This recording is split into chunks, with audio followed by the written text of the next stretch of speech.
Hello everyone, good morning. Last lecture में हमने page number 24 तक पढ़ा था, राइट। अब इस 24 में राजेश्वरी और जीवनलाल का डायलॉग हमने पढ़ा था कि जैसे राजेश्वरी एक जगह पर खड़ी हो जाती है, फिर जीवनलाल कहते कि क्या खड़ी हो एक जगह पे, जाओ स्वागत की तैयारी करो। फिर उनको ऐसा थोड़ा सा गर्व, कैसा कि जरा यह भी तो देख ले कि नाक वाले अपनी बेटी का स्वागत कैसे करते हैं। इसका मतलब जीवनलाल का कहना ऐसा है कि वही सिर्फ नाक वाले हैं, बाकी किसी को नाक है ही नहीं। अब नाक है नहीं मतलब चेहरे पे नाक नहीं है क्या? ऐसा नहीं है।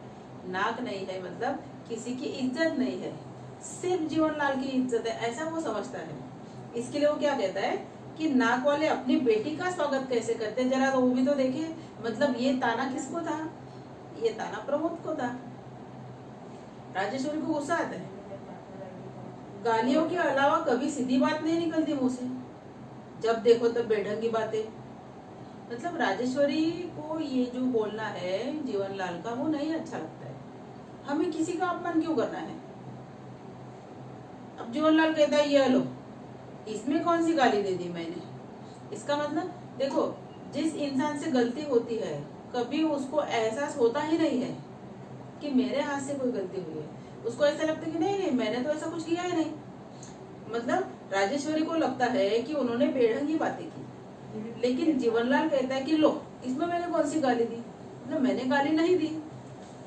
राजेश्वरी, तुम समझते हो कि दुनिया में एक तुम ही नाक वाले हो और सब नकटे हैं।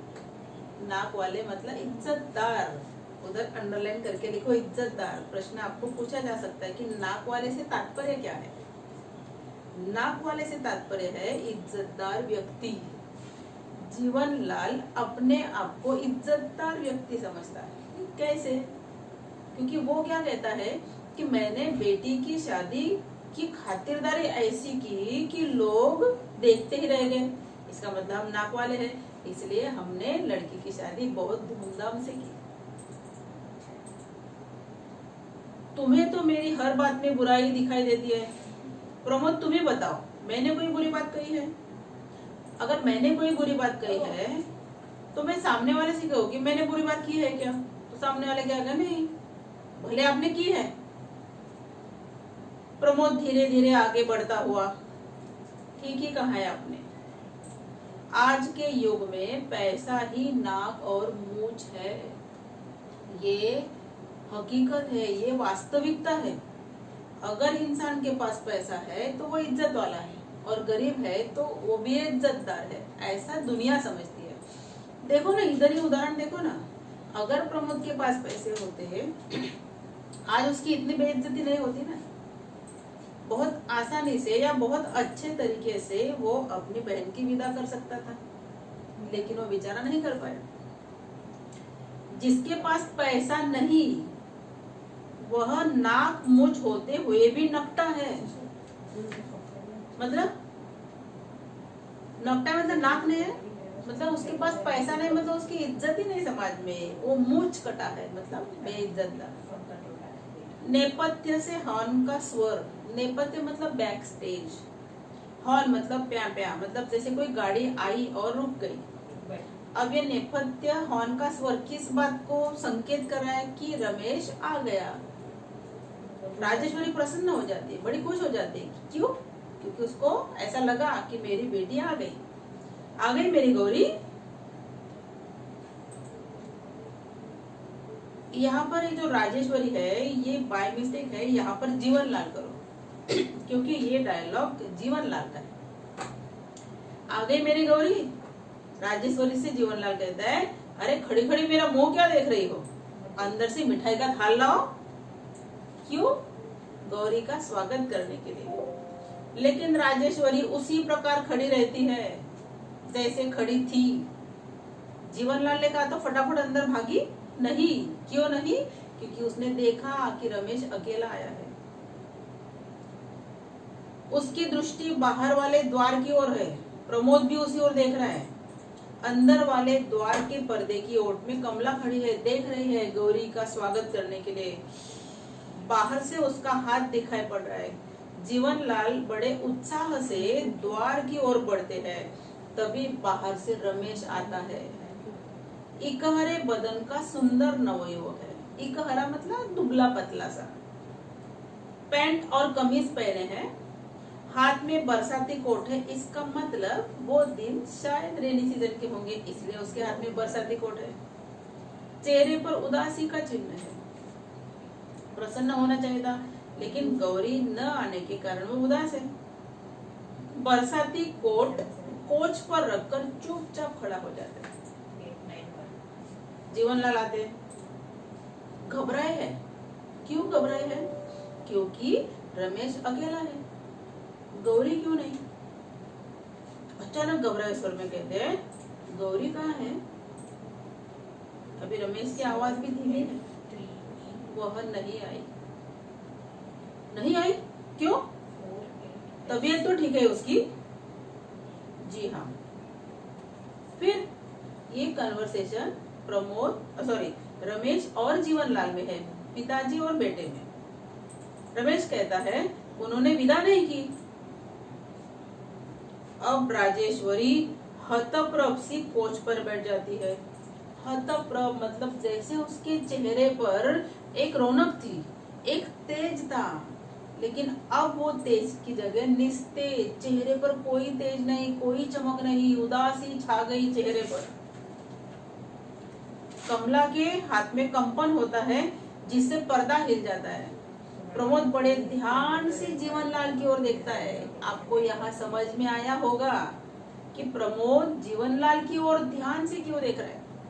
अब तक तो दोनों में ही बातें हो रही थी, अब ध्यान से देखने का क्या ऐसा सवाल आ गया? क्यों? इसलिए ध्यान से देखा कि जब मेरा अपमान हो रहा था, मेरी बहन की विदाई नहीं कर रही थी, तो मेरा क्या हाल था, वही हाल यहाँ पर जीवनलाल का है। इसलिए वो ध्यान से देख रहा है कि अब उनकी अवस्था कैसी हुई है। जीवनलाल जैसे किसी ने छाती पर घुसा मार दिया, ऐसी उसकी हालत। विदा नहीं की? क्यों नहीं की विदा?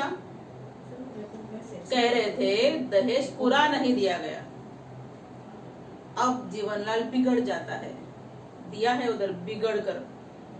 हमने तो जीवन भर की कमाई दे दी और उनकी नजर में दहेज पूरा नहीं दिया गया, लोभी कहेंगे। अब ये जो बिगड़ कर है, वक्ता कौन है इस अवतरण का? अवतरण मार्क कीजिए, हमने से लेकर लोभी कही के तक। अब यह वक्ता क्यों बिगड़ा? क्यों?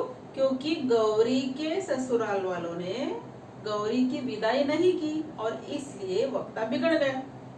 हमने तो जीवन भर की कमाई दे दी। किसने कमाई दी? जीवनलाल ने। किसके लिए? लड़की के लिए। क्यों? ताकि लड़की ससुराल में बहुत अच्छे से खुश रहे, इसलिए उसने अपनी जीवन भर की कमाई ससुराल वालों को दे दी। उनकी नजर में दहेज पूरा नहीं दिया गया। जीवनलाल की नजर में बहुत ज्यादा दहेज शादी में दिया, लेकिन उनके ससुराल वालों के हिसाब से दहेज बहुत कम दिया और इसलिए जीवनलाल क्या कहता है? लोभी कहेंगे। लोभी, लालची। किसे कहा है? गौरी के ससुराल वालों को। क्यों कहा है? क्योंकि गौरी के ससुराल वालों ने गौरी की विदाई नहीं की, इतना दहेज देने के बावजूद भी। राजेश्वरी, उन्हें क्यों भला बुरा कह रहे हो? बेटी वाले चाहे अपना घर द्वार बेचकर दे दे, बेटे वालों की नाक भौ सिकुड़ी ही रहती है। यह है मुहावरा, नाक भौ सिकुड़ना। इसका मीनिंग है अप्रसन्नता प्रकट करना। जैसे मैंने आपको पहले भी कहा था कि लड़कों वालों को कितना भी दहेज दो, उनको कम ही होता है। जीवनलाल क्या सोचता है या क्या समझता है कि मैंने बहुत ज्यादा दहेज दिया है, मैंने किसी बात की कोई कमी नहीं छोड़ी, कोई कसर नहीं छोड़ी। लेकिन लड़कों वालों को दहेज कम हुआ, इसलिए उन्होंने गौरी की विदाई नहीं की। मगर शराफत और इंसानियत, अब तुमको शराफत दिखाई दी, अब तुमको इंसानियत दिखाई दी। जब तुम प्रमोद के साथ ऐसा व्यवहार कर रहे थे तब तुम्हारी शराफत कहाँ गई थी, तब इंसानियत कहाँ गई थी? नहीं, राजेश्वरी समझाने आती है। अब शराफत और इंसानियत की दुहाई देते हो, मतलब जब उनके हाथ से गलती हुई या उन्होंने विदाई नहीं की तो उनके पास शराफत नहीं है, उनके पास इंसानियत नहीं है। और जब तुमने प्रमोद के साथ ऐसा व्यवहार किया तो तुम्हारे पास शराफत थी। कुछ देर पहले तो डैश डैश डैश, कुछ देर पहले क्या कह रहे थे, शराफत भूल चुके थे, इंसानियत भूल चुके थे। अब क्या बदलाव हुआ है? कुछ देर पहले तो शराफत इंसानियत भूल गए थे, अब क्या बदलाव हुआ है? कुछ देर पहले देखो, याद रखो, कुछ देर पहले जीवनलाल जो व्यवहार प्रमोद के साथ कर रहा था वही व्यवहार अब गौरी के ससुराल वालों ने रमेश के साथ किया। ये बदलाव हुआ अभी। जीवनलाल चुप रहो तुम। सच बहुत कड़वा होता है, ये सच है और उनको बड़ा दुख हुआ। इसके लिए राजेश्वरी समझा रही है कि तुम्हारे पास शराफत इंसानियत नहीं थी और तुम किससे कैसे उम्मीद करते हो शराफत और इंसानियत की। राजेश्वरी बहुत चुप रही, अब नहीं रहूंगी। आखिर क्या कमी है बहू के दहेज में, मगर तुम होगी दहेज दहेज दहेज। जीवनलाल ने उनकी बात सुनी नहीं, अनसुना किया और कहते हैं मेरी बेटी की विदा न करके उन्होंने मेरा अपमान किया है। मैं भी देख लूंगा, ऐसा जीवनलाल कहना चाहता है। राजेश्वरी हर सवाल का बहुत बखूबी से जवाब देती है। राजेश्वरी कहती है तुम भी तो किसी की बेटी की विदा न करके अपमान कर रहे हो किसी का। आप किसी का अपमान करते हैं, आपको अपमान महसूस नहीं होता है, लेकिन आपका किसी ने अपमान किया तो वो बड़ा अपमान आपको लगा। तुम भी तो किसी की बेटी की विदा न करके अपमान कर रहे हो किसी का। ऐसा किसने कहा? राजेश्वरी ने। क्यों कहा? क्योंकि उन्होंने भी तो अपनी बहू की विदाई नहीं की। जीवनलाल को गुस्सा आता है, सच कह दिया गौरी की माँ।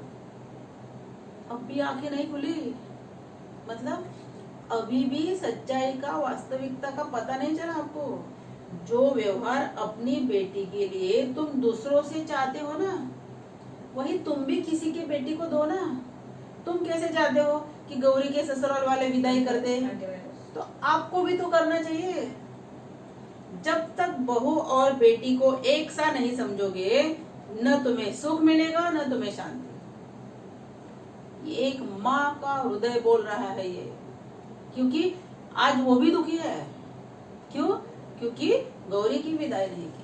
तो गौरी की विदाई न करने से राजेश्वरी माँ जितनी दुखी है उतनी ही कमला की माँ भी दुखी होगी। जीवनलाल बेचैनी से इधर उधर टहलते हैं। वे हाथ मल रहे हैं। हाथ मलना, अंडरलाइन मुहावरे का अर्थ पछताना। अब उनको थोड़ा थोड़ा अनुभव हो रहा है। सिर नीचे झुका लिया है।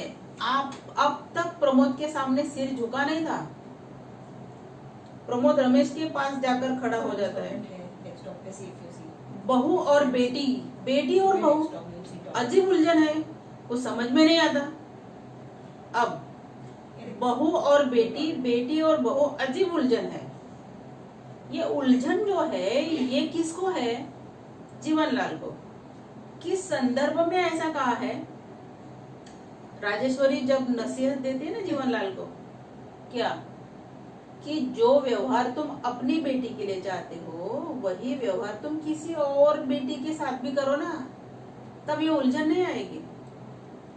कुछ समझ में नहीं आता। अब ये उलझन में पड़ ही क्यों गया?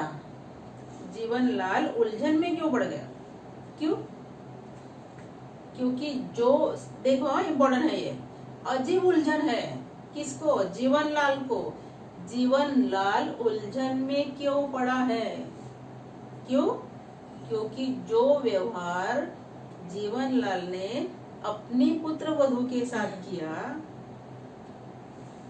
अब उसकी बेटी गौरी के साथ भी उसके ससुराल वालों ने ऐसा ही व्यवहार किया, इसीलिए जीवनलाल उलझन में पड़ गया। राजेश्वरी देखो हर वक्त बहुत अच्छे से समझाती है। राजेश्वरी कहती है अगर बेटे वाला यह याद रखे कि वह बेटी वाला भी है तो सब उलझने सुलझ जाए। ये याद प्रमोद ने भी दिया था सेकंड थर्ड पेज पे कि आप मेरा अपमान करें लेकिन आप मत भूलना कि आप भी बेटी वाले हैं। राजेश्वरी ने आज वही समझाया, क्या आज आप बेटे वाले हो लेकिन आप ये मत भूलना कि आप भी बेटी के पिता है।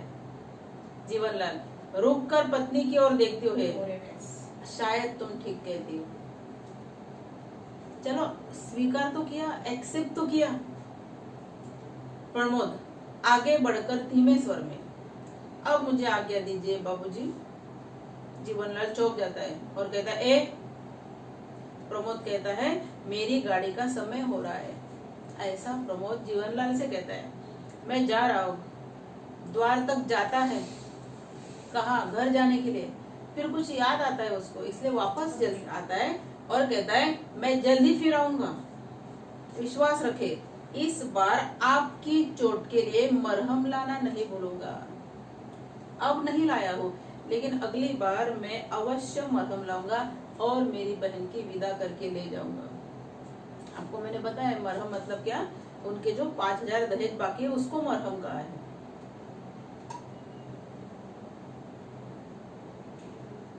ठहरो प्रमोद। अपनी गलती का उन्हें एहसास हुआ है, वो अपने किए पर लज्जित है, इसलिए वो कहते हैं मुझे और लज्जित न करो प्रमोद। क्यों? मेरी चोट का इलाज बेटी की ससुराल वालों ने दूसरी चोट से कर दिया। इंपॉर्टेंट लाइन है बहुत। मेरी चोट कौन सी? दहेज न देना। इसका इलाज किसने किया? ससुराल वालों ने दूसरी चोट से कर दिया। कौन सी दूसरी चोट? गौरी की विदाई न करना। एक चोट ने दूसरी चोट पर मरहम का काम कर दिया। अगर यह गौरी की विदाई हो जाती तो जीवनलाल को अपने किए का एहसास नहीं होता। लौटता हुआ साश्चर्य, मतलब उसको आश्चर्य होता है कि अचानक से कैसे बदल गए जीवनलाल जी, और उनके मुंह से निकलता है बाबूजी। विश्वास छोड़ता है। बहुत इंपॉर्टेंट अवतरण। कभी कभी अंडरलाइन कीजिए, कभी कभी चोट भी मरहम का काम कर जाती है बेटा। बहुत इंपॉर्टेंट अवतरण है ये जो सेंटेंस कहा है ना, कभी कभी चोट भी मरहम का काम कर जाती है। ये जो वाक्य है, अवतरण है, इससे क्या तात्पर्य है, क्या कहना चाहता है वक्ता? वक्ता क्या कहता है कि अब उनकी आंखें खुल गई। ऐसी बंद थी क्या? नहीं, उनको वास्तविकता का पता नहीं था कि मैं बेटे वाला भी हूँ, उसी प्रकार बेटी वाला भी हूँ। अब उनकी आंखें खुल गई। आंखें खुल जाना मतलब वास्तविकता का पता चलना। अब उनकी आंखें खुल गई, उन्हें पता लग गया कि बहू भी बेटी ही होती है। इसलिए वो कहते हैं चोट भी मरहम का काम कर जाती है बेटा। राजेश्वरी की ओर मुड़ते हैं और कहते हैं अरे खड़ी खड़ी हमारा मुंह क्यों ताक रही हो? अंदर जाकर तैयारी क्यों नहीं करती? बहू की विदा नहीं करनी है क्या? कमला ये सुनकर बड़ी खुश हो जाती है। हर्ष के आंसू पोंछते हैं, खुशी के आंसू उसकी आंखों में आते हैं। वह हर्ष से आंसू पोंछती हुई शीघ्रता से अंदर जाती है। रमेश और प्रमोद दोनों एक दूसरे की ओर देखते हैं और खुश हो जाते हैं कि चलो काम हो गया।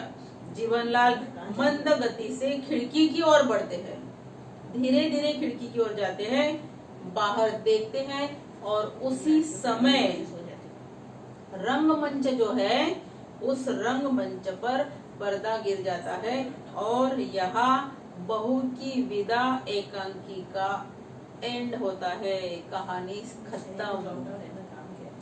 अब ये जो कहानी है इस कहानी से आपको क्या संदेश मिलता है? ये पूरी कहानी मैंने आपको एक्सप्लेन की, आपको पता चला होगा कि ये कहानी हमें क्या संदेश देती है। क्या संदेश देती है कि समाज में दहेज जैसी जो कुप्रथा है, जो कुरिवाज है, जो बुरा रिवाज है, जो बुरी प्रथा है, कौन सी? दहेज लेना भी और दहेज देना भी, ये बुरी प्रथा है। अब यह देखो ना, ये जो कमला है, गरीब है बेचारी, इसलिए सिर्फ 5,000 के लिए उसकी विदाई नहीं होती है, मतलब ये कुरीति है। और ये जो कुरीति है या दहेज जैसी जो बुरी प्रथा है, उसका पर्दाफाश करना, ये कहानी हमें संदेश देती है। इतना ही नहीं तो ये एकांकी हमें ये भी संदेश देती है कि ना हमें दहेज देना है ना लेना है। आप बच्चे भी, आपकी जब शादी होगी तब आप दहेज नहीं लेंगे और ना ही अपनी बहन के शादी में दहेज देंगे। अगर आप ऐसा करेंगे तो ही दहेज जैसी बुरी प्रथा खत्म होगी, और आप ऐसा करोगे, ऐसा मुझे लगता है। यहाँ पर आपकी ये जो एकांकी है, ये एकांकी कंप्लीट हो गई। एक बात मैंने आपको कहा था, नेक्स्ट लेक्चर में मैं आपको पात्र परिचय लिख कर दूंगी, जो मैंने बोर्ड पर लिखा है, जीवनलाल, राजेश्वरी, प्रमोद और कमला। अब आप बच्चे इसका स्क्रीनशॉट ले लीजिए और इसके बाद नोटबुक में उतारकर पढ़ना शुरू कर दो। ओके, मैं साइड में हो जाती हूँ, आप इसका स्क्रीनशॉट ले लीजिए। ओके,